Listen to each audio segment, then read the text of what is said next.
Welcome back, guys. We are here for day one of our brand new little distance learning techniques that we're going to be utilizing here for what now appears to be the rest of the school year. Okay, so at this point, I believe we've got about 8 weeks left before we are done for the year. Okay, so that means we've got a lot of work to do in those 8 weeks. So what we're going to do today is we're going to continue talking from where we left off previously. Now, when we left off, we were talking about the Industrial Revolution. We had two, one that took place in the early 1800s and one that took place kind of in the mid to late 1800s. Now, from there, we're going to be going into a concept called imperialism. Now, we've very briefly kind of talked about concepts of this in the past when we've talked about places trading, seeking new markets to sell stuff in. That is precisely what imperialism is, at least just one portion of it, when we're talking about the economy and economics as a whole. Now, what we are going to do is, just like we normally do, I'm going to give you guys your notes here on this lovely computer screen, and I want you guys to copy those notes down onto a document. There's also going to be questions. There's going to be terms, as there normally is in any of the note packets that we've done in the past, and you are going to be turning those in to Google Classroom, okay?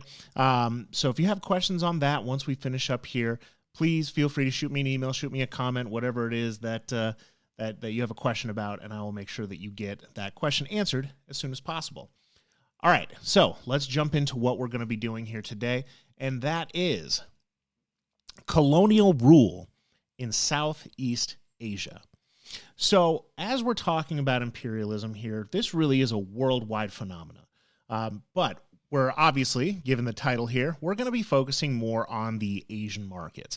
If you guys remember, the Asian markets, these were some of the most sought after goods in the entire world. In fact, it was one of the reasons why European exploration, going across the sea and everything, why that ended up being as important as it was, because they were trying to get to Asia. Now, they hit a continent on their way over there, but that, of course, gave a lot of us a lot of other awesome opportunities as well. Excuse me. I'm already having trouble talking. Okay, so we're going to be sticking around in the Southeast Asia region for this particular PowerPoint. But of course, we're going to continue on with that here very quickly throughout the course of the week. All right, so make sure that you are ready to go. Get your typing fingers ready, and let's get to it. So starting off here, the concept of imperialism. Let's just talk about that for a moment. Now we can see on the PowerPoint it says it is the extension of a nation's power over other lands. There's a couple of ways that you can go about doing this. One of them has to do with economics, and the other one has to do with overall just governmental rule. Okay, so when we think about the extension of a nation's power, a lot of the times what we think of is just brute force, rolling on in, destroying the government that is in place, and then putting up a brand new government in its spot. That's one way to do it. That is one way that many of the nations like the United States and Great Britain and France, a lot of them did this. But one of the biggest things that they were trying to do was to extend their ideas of capitalism. Okay, they're seeking new markets. They're trying to get raw materials. Okay, so this is more on an economic level. So nations seek direct control over territories. So they're really trying to focus in on the economic element of this. Okay, when it comes to capitalism, really when it comes down to it, with that particular concept of capitalism, you're trying to sell stuff. You're trying to sell stuff to people and you're trying to make money. You put up the money to create a new good, to create a new service, and you want as many people as humanly possible to be able to get their hands on this particular thing. So as they seek these new markets, there's some conflict that kind of comes into play here, and we'll talk about that here in a little bit. But one of the reasons why they did this and how they kind of sold it to the rest of the world is they wanted to kind of link everything here with social Darwinism, but even more so, the white man's burden. Okay, so let's talk, before we get into that, about what social Darwinism is. Now, Darwin, if you guys, have been paying attention in your science classes, this is the guy that was all about evolution. He went to, the Galapagos and a handful of other places, and he saw the different ways that animals had evolved over time. Certain animals had longer beaks, certain animals had bigger wings, and their bodies were adapted for their surroundings. And when it came down to it, he had the little phrase that went along with it, and with evolution is, Darwinism is survival of the fittest. So the thing that is best equipped to survive will. So they brought in this concept of Darwinism not only to the people, but even to industry. So only the strong industries are going to survive. If you don't have a good product, if you don't have a good business strategy, you're going to fall. But they also added elements of racism in there as well. So this comes down to what's called the white man's burden. The white man's burden is the concept of, we know better than you. Okay? We know better than you. We live better than you. You guys are all just a bunch of uncivilized, unsophisticated people. So we're going to roll right in here. We're going to fix your entire lifestyle, and everybody's going to be happy. Not only are you going to be happy, but you're going to be thanking us all day long because we came in and helped fix your little savage lifestyle. Okay? And it's a moral responsibility. So we're coming in and we're doing this out of the goodness of our hearts. We're getting rid of some of those old traditions and all of those things that seem really dumb and uncivilized to us. And we're putting in our way of life. Okay, now, I'm sure you guys can obviously see where there's definitely some cultural insensitivity going on with this, but this was helping economically, and also just helping with the control of any particular nation throughout the world. So as they grab more and more land, as they get more and more raw materials and resources, they're now getting an advantage over their rival nations. So now, if France has more land and more influence than Great Britain, if they have to go toe-to-toe in a fight, you can bet that one of them, the one that has more influence and the one that has more raw materials, will more than likely win in that conflict.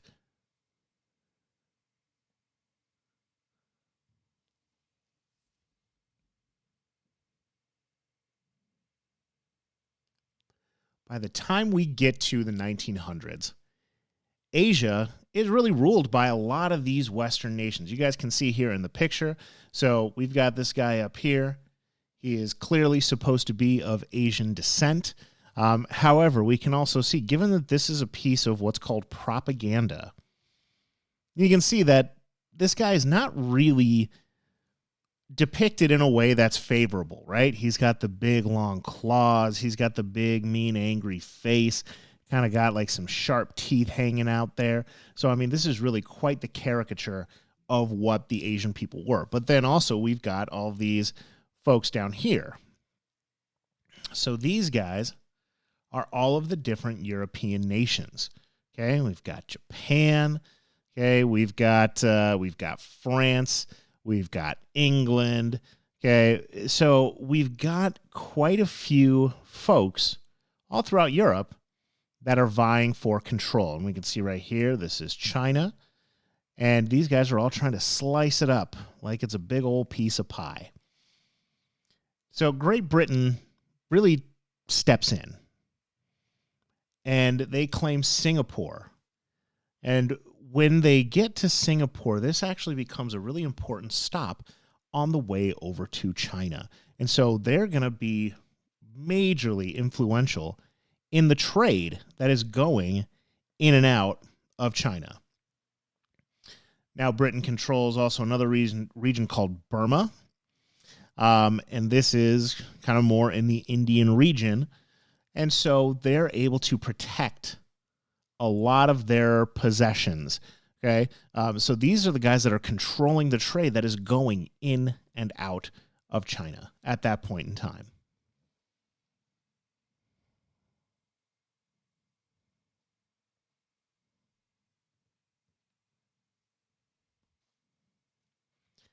Now, France, as they're going through, they've got an area inside Indochina.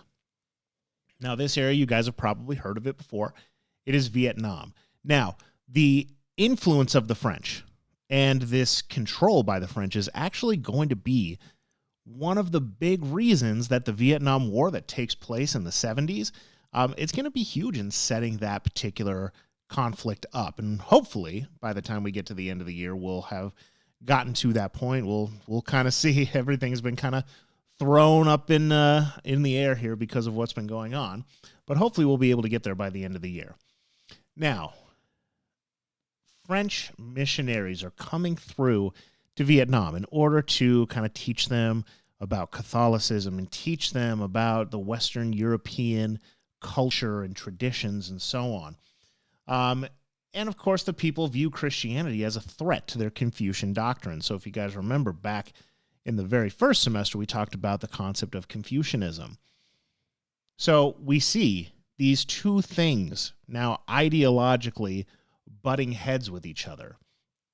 So they're fighting. They're going at it.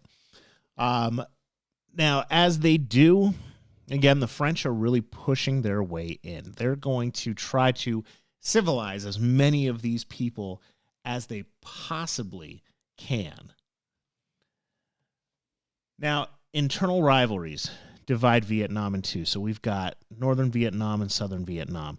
And this is going to, again, really set us up pretty well for what we're going to get into in the 60s and in the 70s. The French occupy the city of Saigon. Okay, and then over 30 years, they extend control over the rest of the country. So they end up managing the entire region. Now, this is what's called a protectorate. So they organize Vietnam, Cambodia, Anna, Tonkin, and Laos into the Union of French Indochina. So what this is this isn't really a territory of another country, at least not officially. This still really falls under the flag of Vietnam, but it's controlled by the French. Okay, so it depends on another government for protection. So the Vietnamese don't necessarily have a good standing army. They don't have a large standing army. So if someone was to come and attack Vietnam, they would have to get French help in order to fully protect themselves completely. Okay, so a protectorate is dependent on another government for its overall protection. Now, as far as the United States is concerned, we've done a pretty good job over the course of the 1800s of not only establishing ourselves as a nation. We had a little bit of trouble there with the Civil War. We were fighting back and forth, and we had the North and the South divide from each other. But ultimately, we brought ourselves back together. And so in that late 1800s, now we are trying to get as much influence as we can over the Latin American nations. So we're going through the Caribbean Sea. As you can see, Teddy Roosevelt right here, he had his signature line that says, "Speak softly and carry a big stick."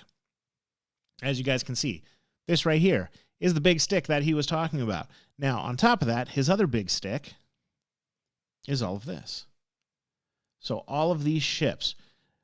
During this time, the United States finds itself in need of a navy. They realize that if they want to contend with the rest of the world, we had to make sure not only that we had influence on areas such as Cuba, Mexico, and a lot of regions in South America, but they needed to make sure they had this navy so that they could enforce it. The enforcement element of all of this is probably the most important element of them all. You can say, hey, we're going to do this, we're going to do that, we control this, we control that, but if you don't have the means to back that up in case anybody stands up to you, well, then there's an issue. This is where this whole concept of speak softly but carry a big stick comes into play. Because speak softly, you don't want to make threats, you don't want to be bombastic, but if someone stands up to you, strike them right down. Because if you do that, they're going to realize, okay, this person is not messing around. They're going to take care of business. So William McKinley, throughout the course of the Spanish-American War, ends up getting the Philippines made into an American colony. We also get Puerto Rico and Guam as a result of the Spanish-American War. To put this in a very small little nutshell here, within Cuba was owned by the Spanish. And what had happened is there was some issues going on between the Cubans and between the Spanish. The United States got involved because we had a lot of interest down in Cuba. We had sugar plantations. We had a lot of American people that were down there. And as we were trying to evacuate them, as war was ramping up between those two sides, all of a sudden one of our ships exploded.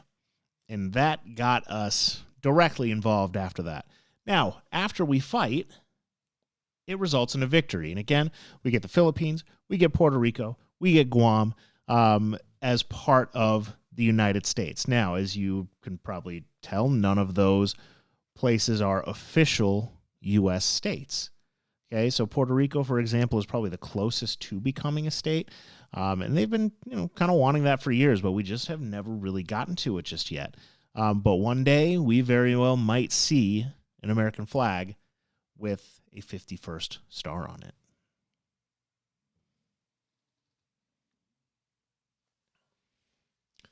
So as they are pushing into all of these different countries, there's two different ways that they can approach this.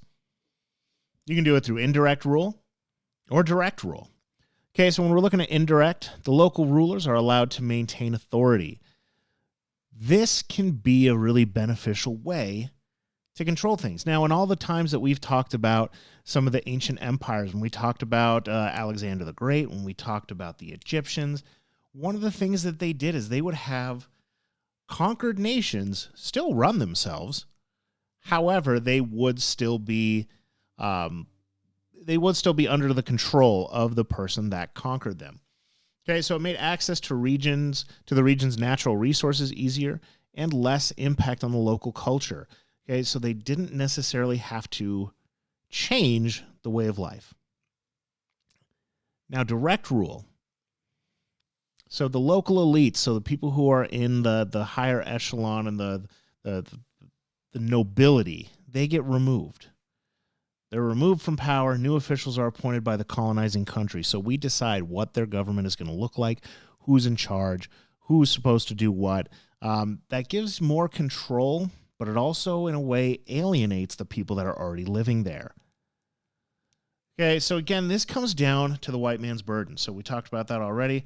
When we look at here, the Western powers justify their colonization by preaching the benefits of Western civilization, including representative government. So instead of just having one person in charge, they get the representatives to go in there and do their thing.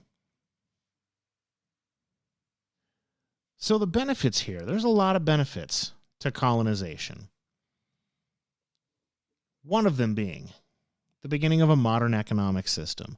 Okay, so we start to see railroads, we start to see highways, and we see a rise in entrepreneurs, people that are willing to take the money that they've made in order to create a new good and to create a new service to essentially further life within that country.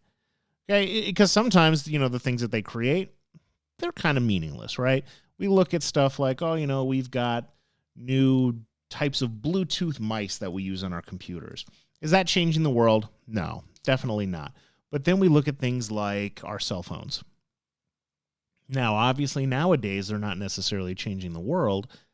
But when we think back to the beginning of that, not only just to the iPhones, because that was a huge game changer in itself, but thinking back just to portable cellular devices, that changed how we do business. It changed really everything. It changed communication as a whole. Okay, so we've got all these new goods and services that are out there that are changing the world around us, and that's largely thanks to these entrepreneurs. Okay, they're the ones that are making all of this happen. Now, of course, there's going to be some cons that go along with this. So the focus on export of raw materials leads to the development of a plantation agriculture.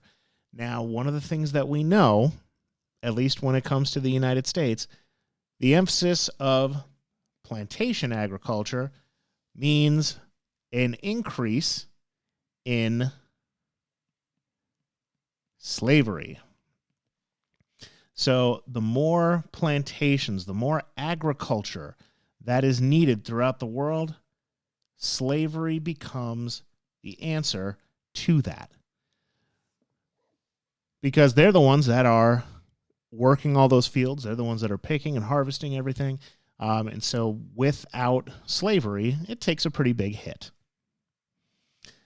Now, the good news is that in the United States, slavery was largely gone.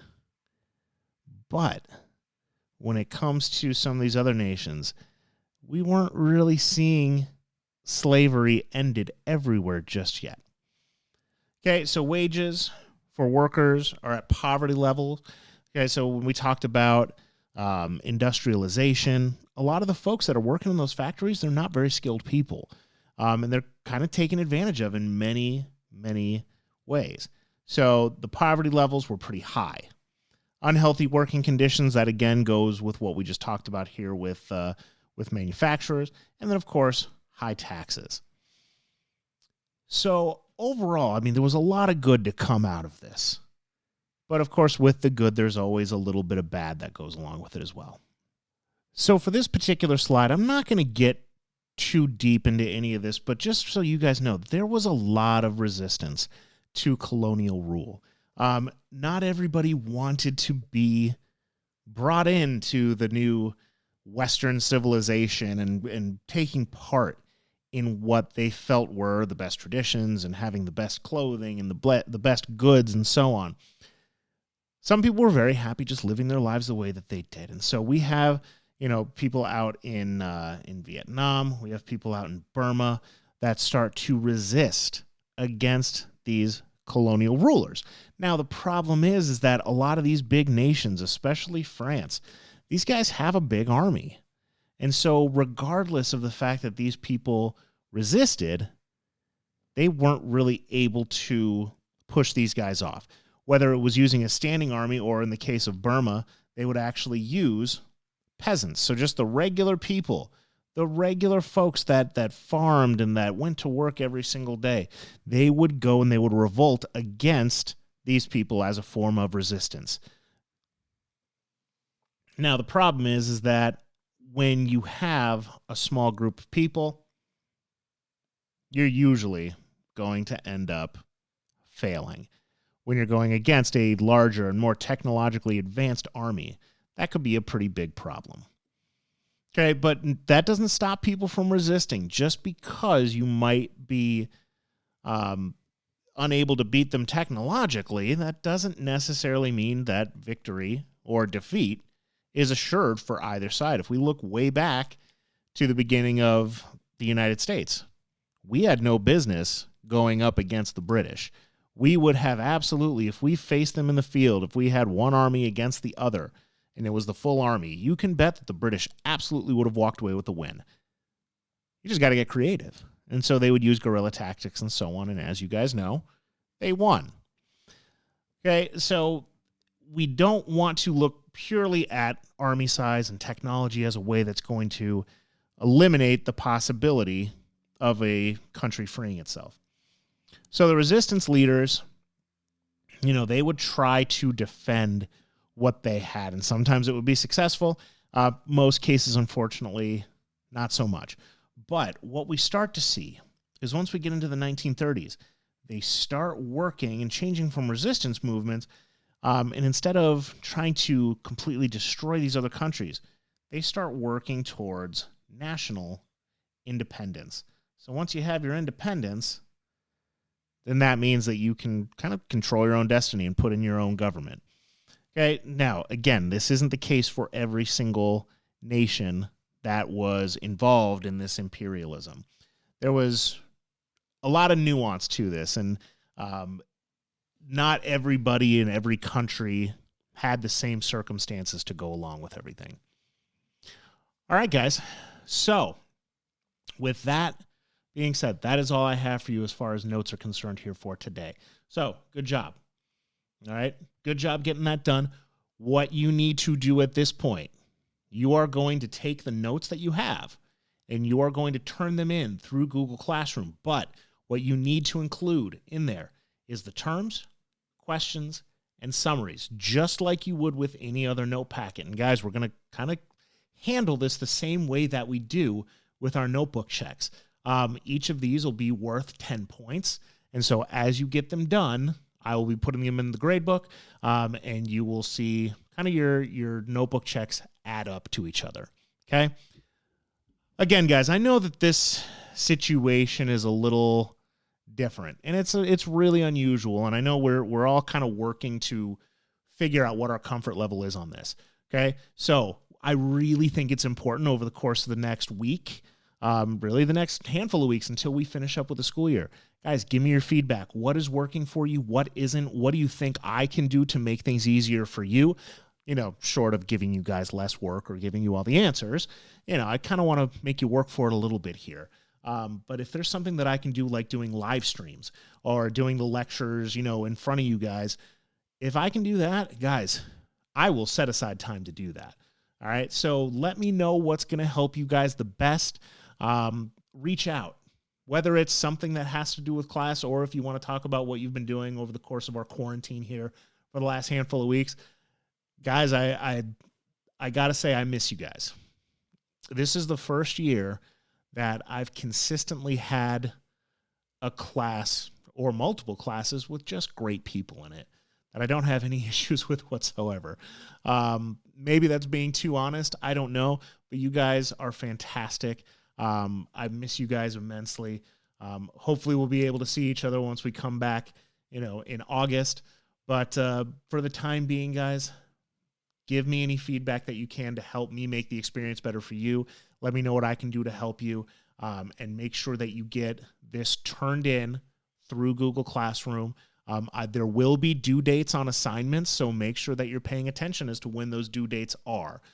You'll see that everything is separated by week on Google Classroom. So check it out. Any questions, send them my way. I'm going to quit blubbering on here, and I'll let you guys get back to it. So finish this up. Guys, have a wonderful rest of your day, and then I'll check in with you guys tomorrow. See you later.